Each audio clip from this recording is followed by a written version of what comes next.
Evangelho de Lucas. Vai lá. Mateus, Marcos, Lucas. Tem a música, né? Eu lembrei agora da musiquinha que eu aprendi na EBF. Mateus, Marcos, Lucas, João. Atos, Romanos. A Débora sabe, né, Débora? Quer vir cantar aqui, Débora? As músicas que a gente aprendia para decorar a sequência, né, dos livros. Lucas capítulo 7. Versículo 36 em diante.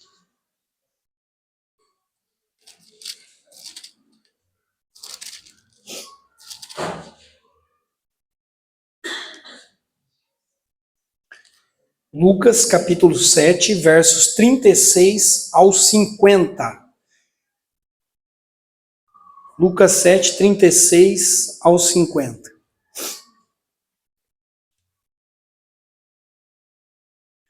Convidado por um dos fariseus para jantar, Jesus foi à casa dele e reclinou-se à mesa. Ao saber que Jesus estava comendo na casa do fariseu, certa mulher daquela cidade, uma pecadora, trouxe um frasco de alabastro com perfume e colocou atrás de Jesus aos seus pés. Chorando, começou a molhar-lhe os pés com as suas lágrimas, depois os enxugou com seus cabelos, beijou-os e os ungiu com o perfume. Ao ver isso, o fariseu que o havia convidado disse a si mesmo: se esse homem fosse profeta, saberia quem nele está tocando e que tipo de mulher ela é, uma pecadora. Então lhe disse Jesus: Simão, eu tenho algo a lhe dizer. Dize, mestre, disse ele. 2 homens deviam a certo credor. Um lhe devia 500 denários e o outro 50. Nenhum dos dois tinha com que lhe pagar. Por isso perdoou a dívida a ambos. Qual deles o amará mais? Simão respondeu: suponho que aquele a quem foi perdoada a dívida maior. Você julgou bem, disse Jesus. Em seguida virou-se para a mulher e disse a Simão: vê essa mulher? Eu entrei em sua casa, mas você não me deu água para lavar os pés. Ela, porém, molhou os meus pés com as suas lágrimas e os enxugou com seus cabelos. Você não me saudou com um beijo, mas essa mulher, desde que eu entrei aqui, não parou de beijar os meus pés. Você não ungiu a minha cabeça com óleo, mas ela derramou perfume nos meus pés. Portanto, eu lhe digo, os muitos pecados dela lhe foram perdoados, pois ela amou muito. Mas aquele a quem pouco foi perdoado, pouco ama. Então Jesus disse a ela: seus pecados estão perdoados. Os outros convidados começaram a perguntar: quem é este que até perdoa pecados? Jesus disse à mulher: sua fé a salvou, vá em paz. Sua fé a salvou, vá em paz. Tema de hoje: uma mesa reveladora. Sabe que essa mesa aqui revela muitas coisas, né, dos nossos corações. E a revelação é o ato de tirar um véu. Pense em algo em que há um véu, tem alguma coisa escondida, e a palavra revelação vem de uma palavra latina que é velum, que significa véu. Então revelação é descortinar, tirar algo, descobrir algo que está oculto. É trazer à luz aquilo que está escondido. É mostrar aquilo que está embaixo da superfície. E o fato é que nessa mesa nós temos altas revelações. E eu espero que você tenha a revelação de Deus hoje, em vários aspectos, e consiga absorver o coração de Deus. Entender o coração de Deus, porque não é fácil, né? Se não for o Espírito, se não for o Cristo ressurreto entre nós, nos abrindo os nossos olhos, tirando os nossos véus, nós entendemos tudo errado. Ou não entendemos absolutamente nada. Então, antes de continuar, eu quero orar. Mais uma vez, Deus, tira os nossos véus. Senhor, traz a nós luz, traz a nós revelação daquilo que está escondido.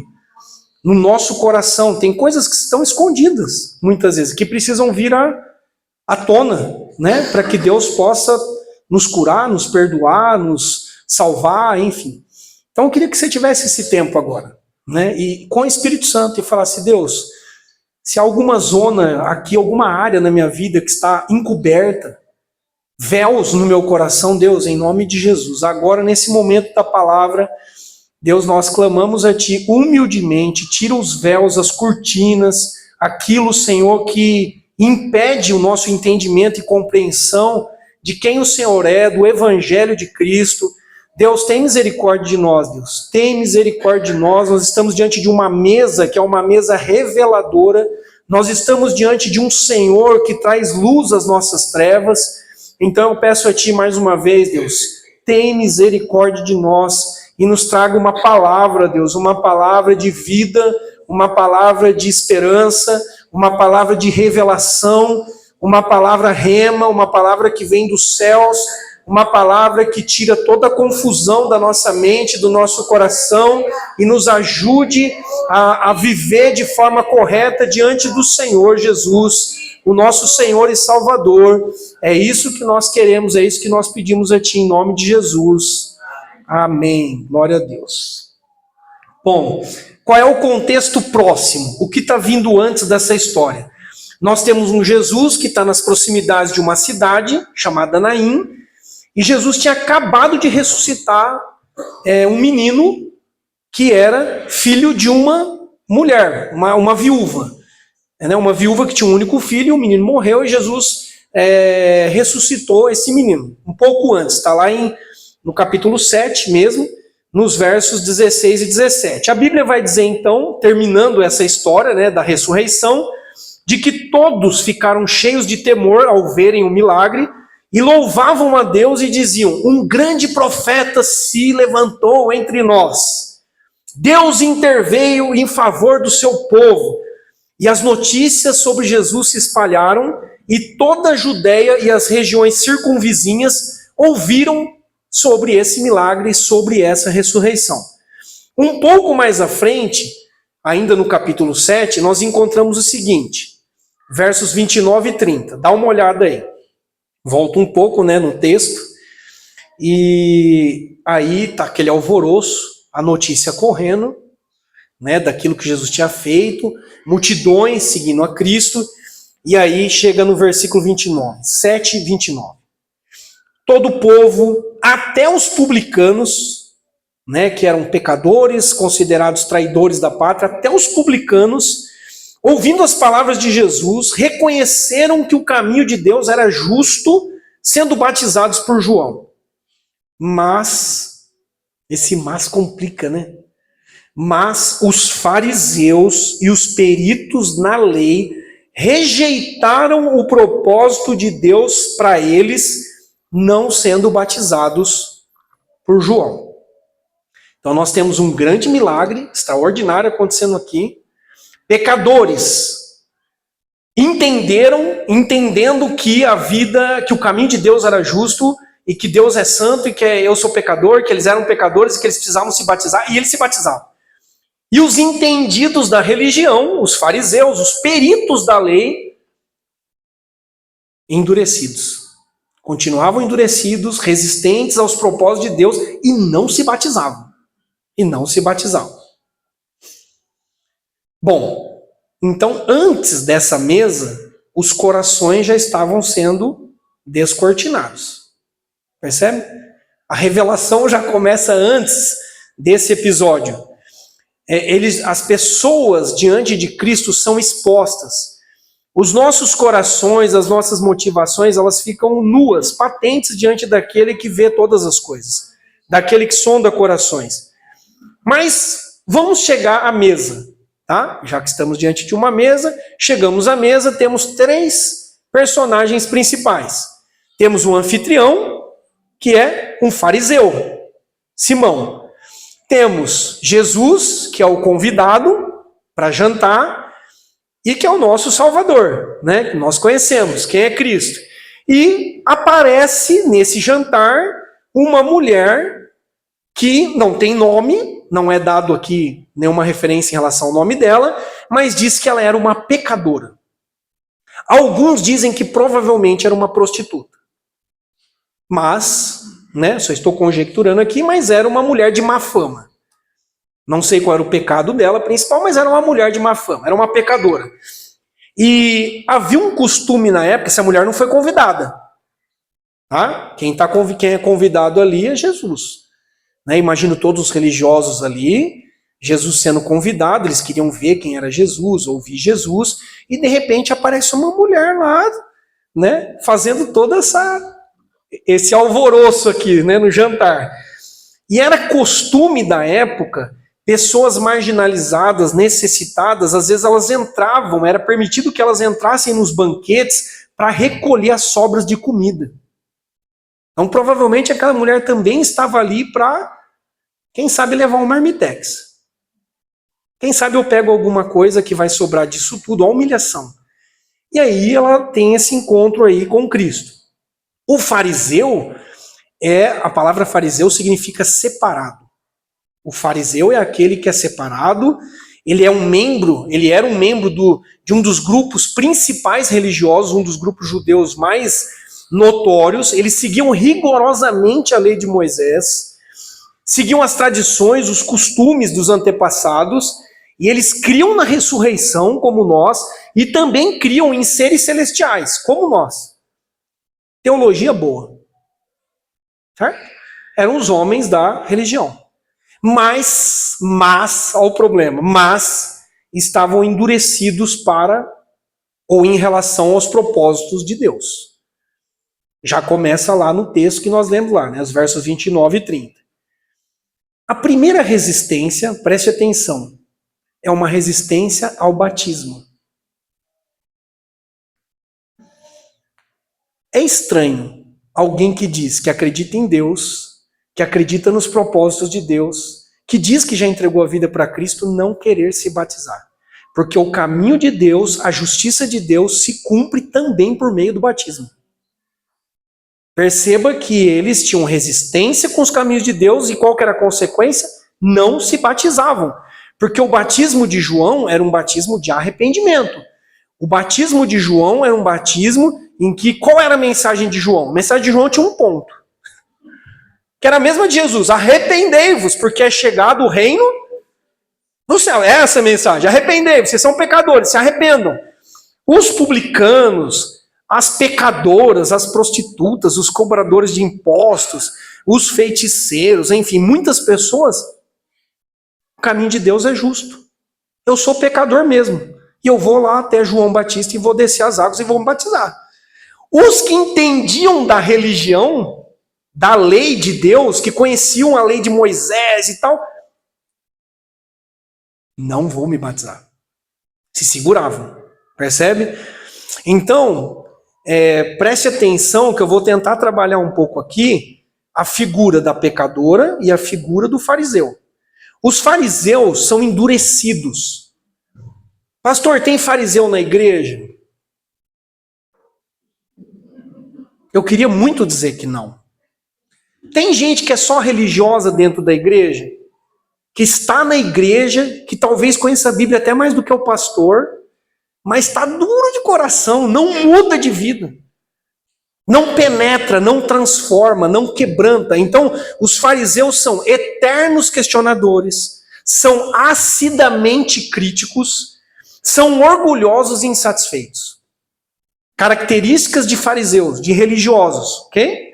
São legalistas com poucos seguidores. Ninguém quer seguir alguém chato, legalista, moralista, hipócrita, fariseu, ninguém quer seguir.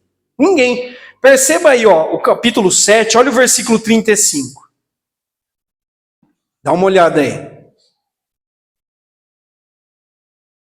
Jesus vai dizer o seguinte para os fariseus, é o seguinte: se a gente toca uma música alegre, vocês não dançam. Se é culto fúnebre, se é uma música de lamento, vocês não choram. Eu não sei o que vocês querem. Se vem alguém que jejua e não come, né, um pouco antes aí, dá uma olhada. Nós tocamos flauta, mas vocês não dançaram. Nós cantamos um lamento, mas vocês não choraram. Vem João Batista que jejua e não bebe vinho e vocês dizem que ele tem demônio. Aí vem o Filho do Homem comendo e bebendo e vocês dizem, aí está um comilão e um beberrão. Amigo de publicanos e pecadores. Agora presta atenção no versículo 35. Mas a sabedoria é comprovada por todos os seus discípulos.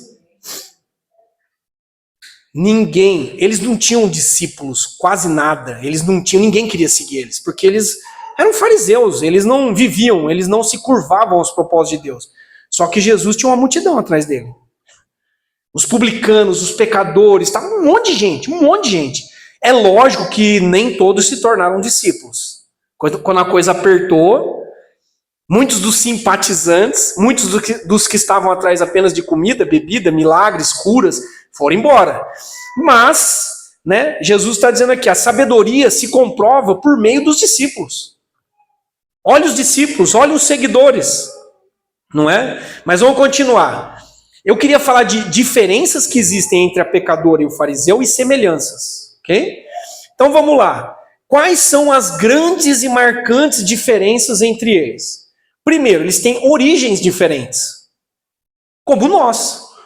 Cada um aqui nasceu numa cidade, veio de uma família, de uma cultura, estudou numa escola diferente ou não. Nós temos origens diferentes. Então nós temos uma mulher que tem uma origem diferente, um histórico de vida completamente diferente do fariseu. Nós temos gêneros diferentes. Nós temos uma mulher, que na época não era nada, era desprezada, marginalizada, e nós temos um homem importante, líder, notório. Então nós temos gêneros diferentes. Nós temos interesses diferentes. Então o fariseu convida Jesus provavelmente com alguns interesses, com algumas expectativas. A mulher está ali dentro provavelmente com a expectativa do marmitex, quem sabe? Das sobras que iam cair da mesa. Os interesses são diferentes. Igualzinho nós, pessoas aqui com origens diferentes, nós temos aqui gêneros diferentes e nós temos aqui interesses diferentes. Agora deixa eu fazer uma pergunta para você. Essas diferenças te aproximam de Jesus ou te afastam de Jesus? Porque é isso que interessa, no final das contas. Que nós somos diferentes, isso é fato, mas essas diferenças nos aproximam ou nos afastam de Jesus? Jesus está na frente de ambos. Jesus continua no mesmo lugar. Imagine agora comigo, Jesus está aqui, bem no centro da mesa, dessa mesa reveladora. Ele continua no mesmo lugar. É o mesmo Jesus ontem, hoje e para sempre. É o nosso Cristo ressurreto que está aqui, porque prometeu estar conosco quando nós nos reuníssemos no nome dele. Ele está aqui. Jesus não muda, ele continua aqui. Mas nós estamos aqui por quê? Para quê? Qual é a tua expectativa de ter, ou qual foi a tua expectativa de ter vindo à igreja hoje? De ter se arrumado, tomado um banho e tal, eu preciso correr lá, porque senão eu vou perder horas, tal. Quais são os seus interesses? O que você está fazendo aqui? Foi o que o Espírito Santo perguntou para mim. O que você vai fazer lá? Quais são os seus interesses? Perceba que eu posso até achar que meus interesses são puros e bons, mas pode ser que haja uma cortina no meu coração que precisa cair. E aí eu vou perceber assim que eu não sou tão puro assim. Que os meus interesses não são tão santos assim como eu achei que fossem. E esse é um trabalho do Espírito Santo. Derrubar esses véus. É ou não é, gente? Derrubar esses véus para que a gente de fato se enxergue como nós devemos nos enxergar. O que é diferente aqui? A hospitalidade é diferente. A mulher lava os pés de Jesus. A mulher chora aos pés de Jesus. Enxuga os pés de Jesus com os cabelos. A mulher beija os pés de Jesus. A mulher unge com óleo os pés de Jesus. Sinal de respeito, sinal de boas-vindas. A mulher está completamente quebrantada, coração escancarado diante de Jesus, enquanto o anfitrião não tem a mínima noção de quem está diante dele. O anfitrião, que é o conhecedor da lei, não tem noção de quem é o convidado. Ele é desconfiado, ele é arrogante, enquanto a mulher já está conquistando, ganhando um espaço no coração de Jesus. Percebe a diferença? Algumas curiosidades. O alabastro, ela traz, um frasquinho de alabastro com perfume, para derramar, e derrama aos pés de Jesus. Eu falei que ela estava atrás do marmitex, tá?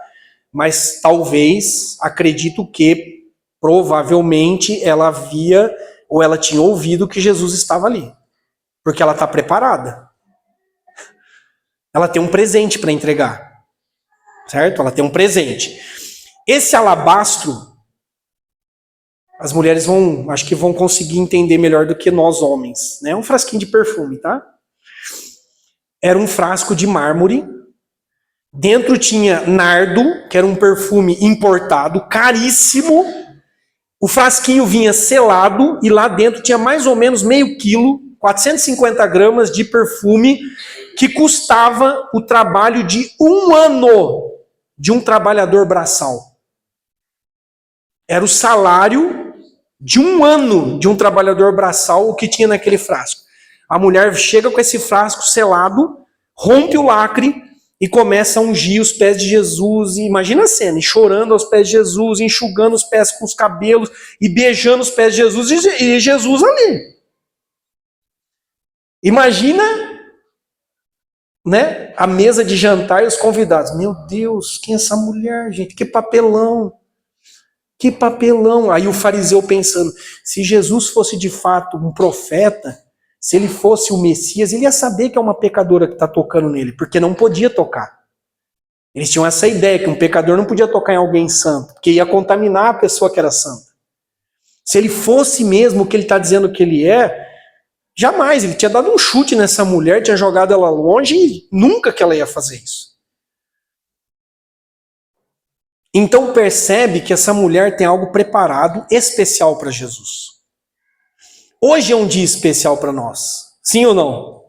É um dia especial para nós. Um culto de Santa Ceia é um dia especial. E por que é especial? Porque Cristo ressuscitou. E Cristo está diante da mesa. Está entre nós. E os seus filhos, nós estamos ao redor da mesa. Para celebrar a vitória de Cristo na cruz, que também é a nossa vitória. Então hoje é um dia especial. Você trouxe alguma coisa especial para Cristo? Hoje é uma noite especial. Você trouxe o seu frasco de alabastro para derramar algo aos pés de Jesus? Para manifestar a sua adoração, a sua gratidão, o seu louvor a Cristo? Agora preste atenção, nós estamos diante de uma mulher de má fama, que apesar da sua má fama, dá o devido valor àquela ocasião. Ela não está diante de qualquer um, assim como nós não estamos diante de qualquer um. Ela não está diante de qualquer mesa, como nós não estamos diante de qualquer mesa, mas ela tem revelação de que está diante de Jesus. O fariseu não consegue enxergar isso. O fariseu ou os fariseus não conseguem valorizar esse momento. Jesus está na mesa e a pessoa está distraída. Nossa, amanhã é segunda-feira. O que eu vou fazer amanhã? Eu tenho que acordar às 6 horas da manhã, tal. Tá voando, tá voando. Jesus está na mesa e a pessoa não percebeu ainda. Jesus está no meio dos louvores, Jesus está em tudo que está acontecendo, mas eu estou ainda preocupado. Nossa, deixa eu ver quanto está sendo o jogo. Quem que está jogando agora? Nem sei. Deixa eu ver quanto foi a Alemanha e Curaçao, né? Percebe? Essa mulher se derrama profundamente em adoração por meio de lágrimas. Nós temos aqui um coração quebrantado. E ela oferta algo de valor. Gente, não se dá qualquer presente a um rei. Não se chega diante de um rei com qualquer coisa. E ali naquela casa, aqui nessa casa, está o rei dos reis. Não se chega diante dos reis com qualquer coisa. Com qualquer coração. Com displicência, com distração, com desdém. Não se chega diante do rei dos... Só que a pecadora sabe disso. Interessante. E os crentes não sabem. Os religiosos não sabem diante de quem eles estão. Perceba que o perfume caro apenas se tornou visível o que de fato ela estava entregando. O que de fato ela estava entregando, irmãos? A vida dela. Ela está se derramando, o coração dela é de Cristo. Não se trata apenas de nardo puro. Aquilo é apenas uma expressão visível do que já está exalando do coração dela.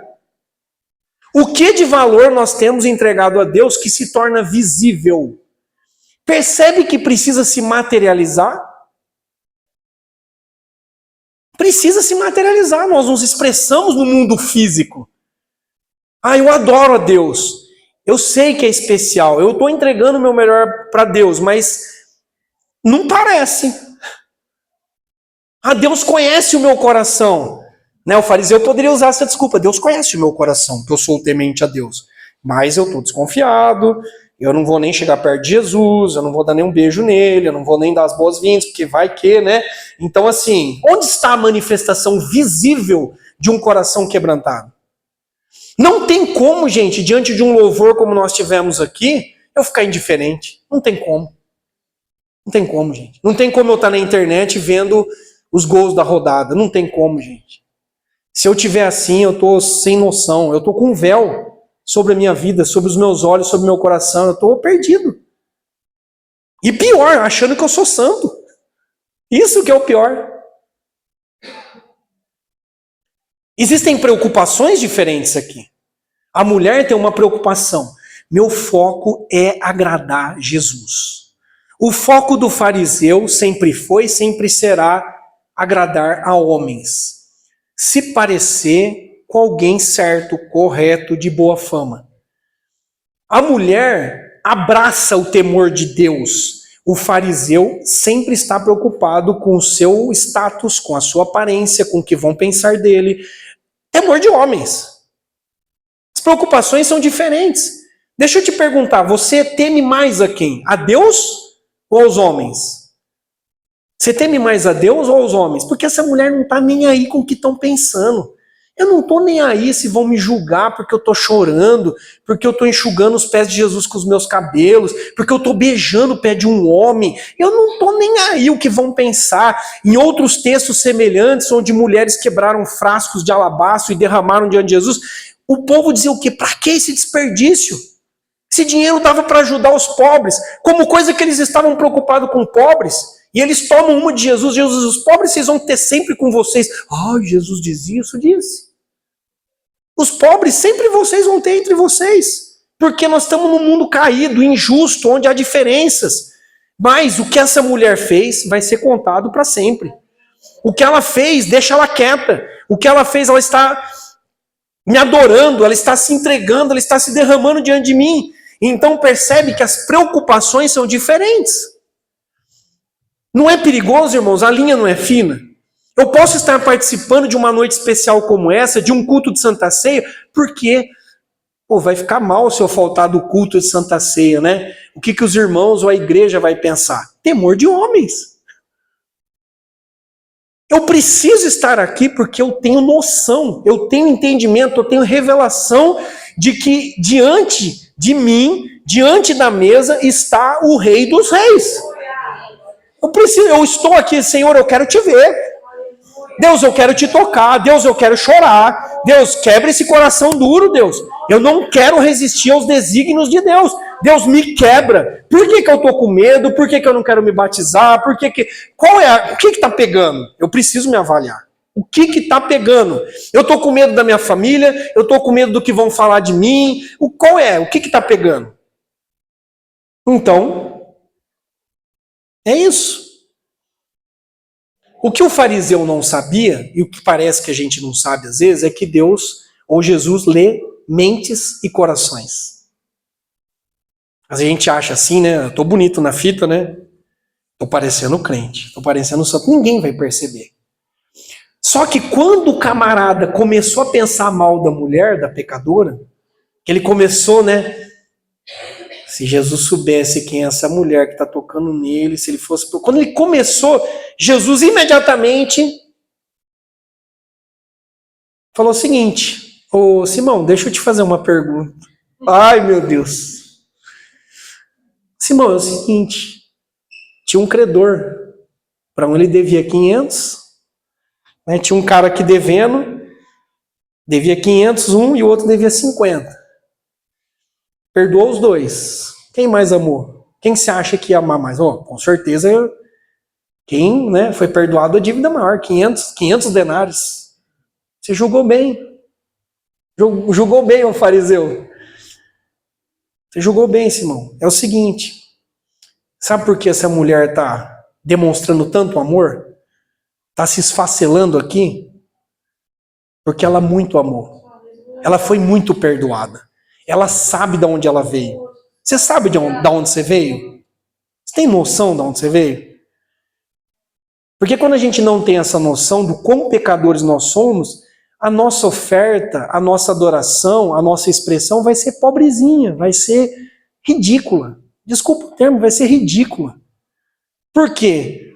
Ele perdoou. Eu acho que ele perdoou pouco de mim, porque eu não me vejo tão pecador assim. Era essa a postura do fariseu. Então Jesus conta uma história e pega o cara na história para mostrar para ele isso. Olha, eu entrei na tua casa, você não me deu um beijo. Você não me deu um presente. Você sabe diante de quem você está? Você não derramou uma lágrima. Você nem me deu as boas-vindas, não lavou meus pés.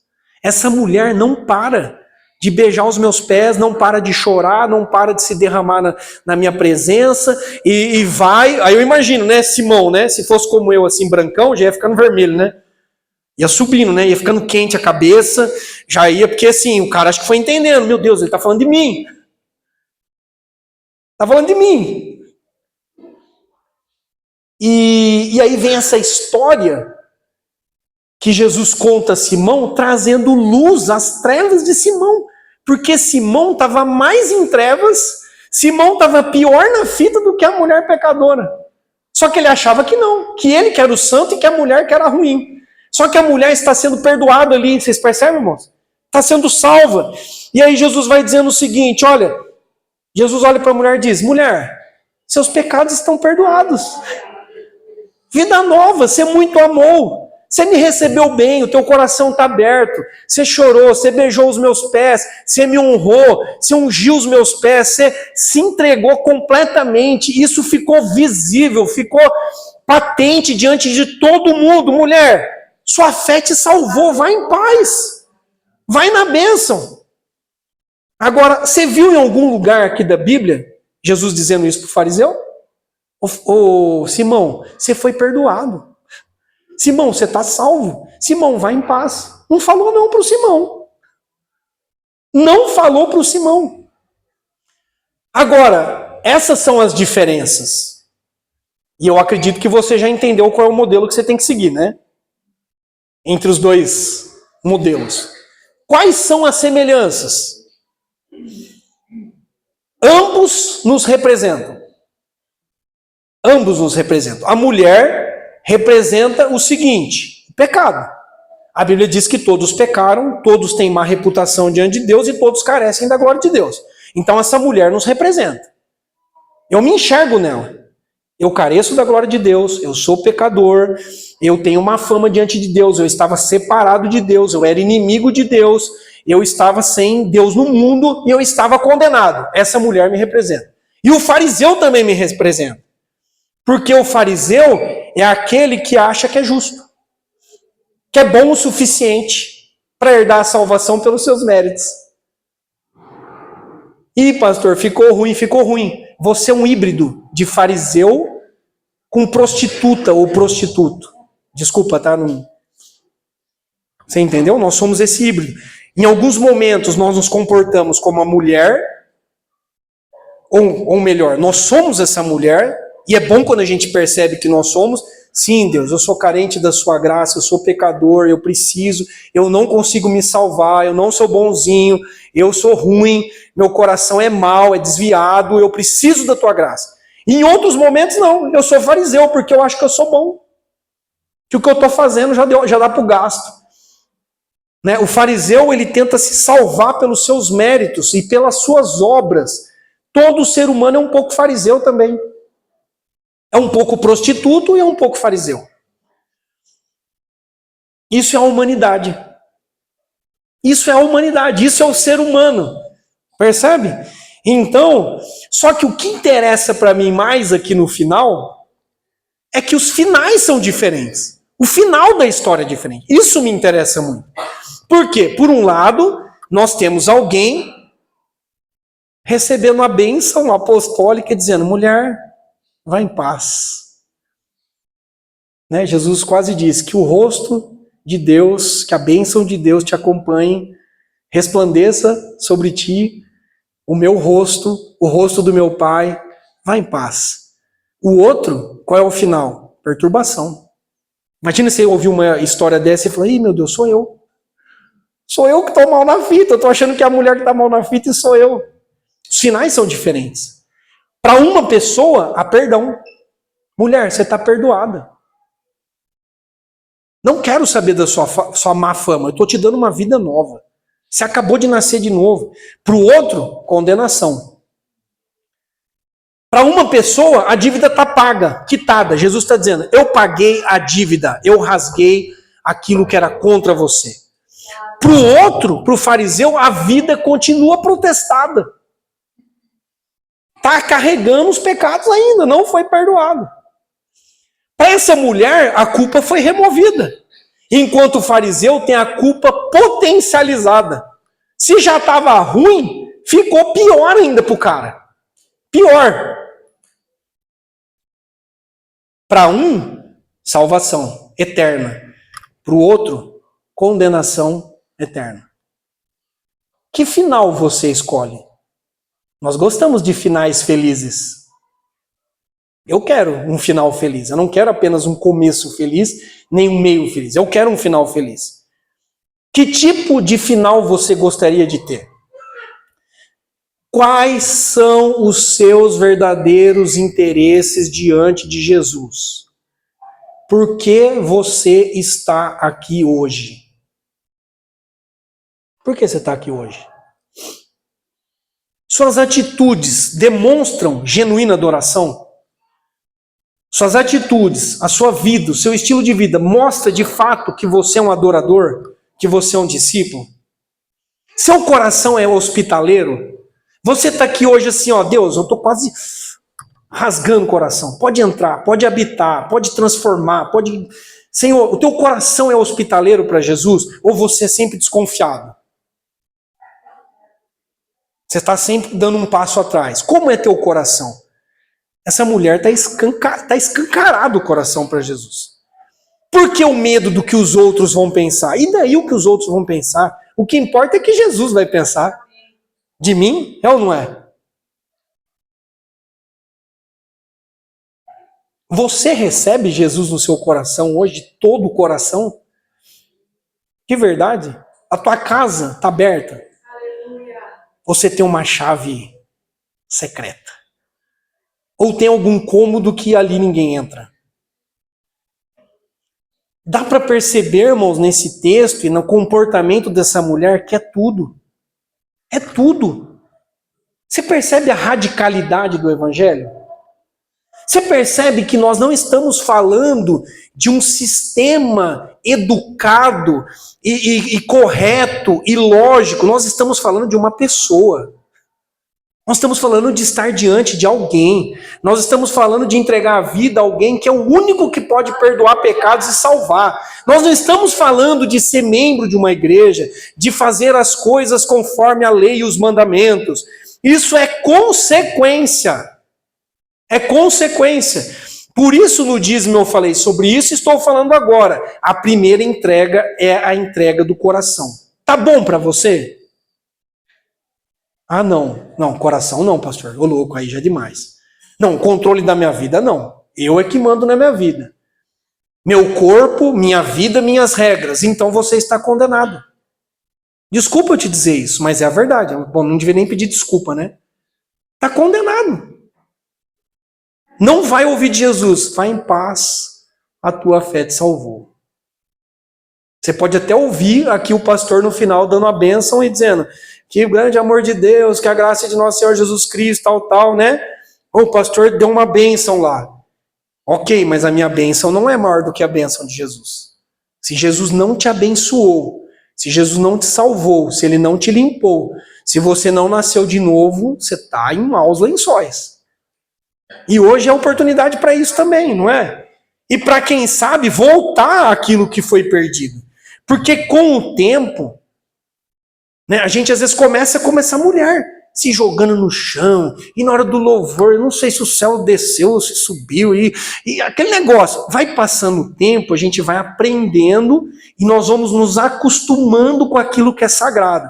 E aí nós começamos a se achar que a gente está num clube, que a gente está assistindo o Jogo do Brasil, e a gente começa a confundir. A gente começa a perder Jesus de vista, percebe? Nós vamos nos acostumando com a religiosidade. E de novo essa música do louvor, eu já conheço essa música aí. E já até sei o que o pastor vai falar no ofertório, ou o irmão que vai falar aqui. E nossa, eu tenho certeza que agora é o momento de chamar as crianças aqui na frente. Nossa, que chatice. Vai chamar as crianças aqui na frente, de novo, para orar por elas. Você começa a se acostumar, percebe? Como é perigoso? Eu não quero me acostumar. Eu não quero, gente. Alguma ceia é igual a outra? Algum culto é igual a outro? Alguma oração que você faz na sua semana é igual a outra? Nunca vai ser igual. Se você ler a Bíblia 1 milhão de vezes, Deus vai falar com você 1 milhão de vezes. Deus vai revelar coisas que você nunca viu. Você fala, meu Deus, já li esse texto de Lucas um monte de vezes, eu nunca vi isso. Como assim, Deus? Como assim? O senhor está falando de novo aqui? Eu já conheço isso, eu já estudei, eu já fiz uma exegese do texto, eu já estudei hermenêutica, tá? Só que o que interessa é o seguinte, você se encontrou com ele? É isso que interessa. Aleluia. Percebe, gente? É isso que no fim das contas interessa. Que Deus tenha misericórdia de nós, né? Porque nós somos o corpo vivo de Cristo. Nós não somos o clube dos simpatizantes de Cristo. Nós somos o corpo vivo de Cristo. E nós só estaremos vivos se o Cristo que ressuscitou e vive para sempre estiver entre nós e estiver em nossos corações pulsando vida, pulsando amor, pulsando entrega, quebrantamento. Se isso não acontecer, gente, está fora, está desconectado da fonte. Viramos religiosos.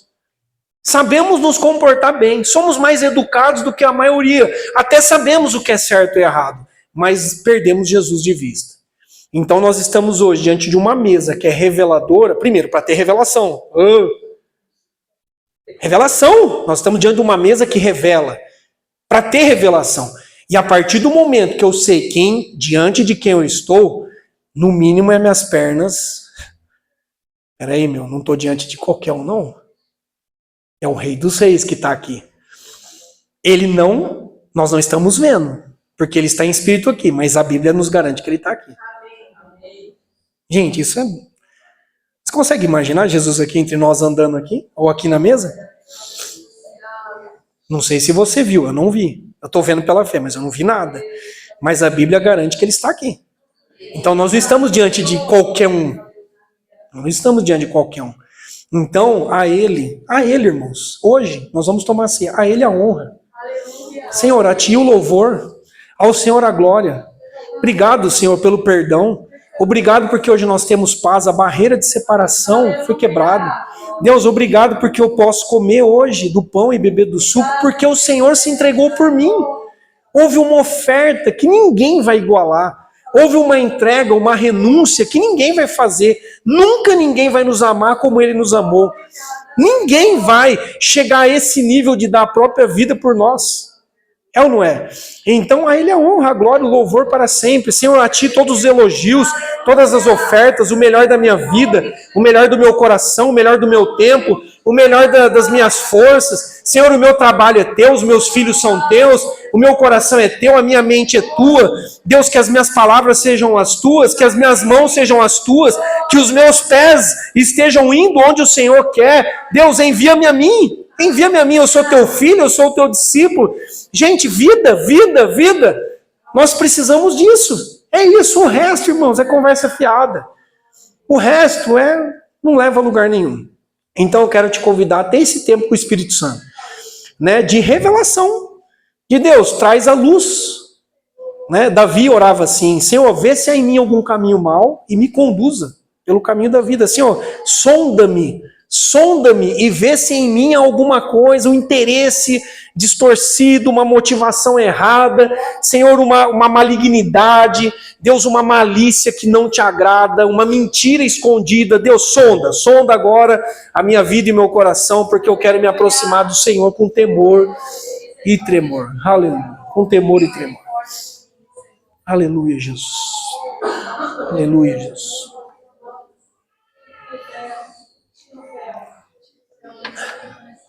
Aleluia. A mesa revela, não porque há poder na mesa. A mesa revela porque quem está na mesa revela. O Senhor da mesa revela. O autor da vida revela. Ele sonda os corações. É Ele que está aqui. A mesa é uma mesa. Os elementos são físicos, mas Ele é espírito. E onde é o Espírito do Senhor, sim, há liberdade, mas há consciência. A consciência, há entendimento, há clareza. Pai, então nós colocamos as nossas vidas diante do Senhor, os nossos corações. Nos ajude, Pai, nos ajude a adorar o Senhor do jeito certo. Nos livre de uma religiosidade vazia, Pai. Pai, de algo mecânico, de algo frio, de algo interesseiro, Senhor.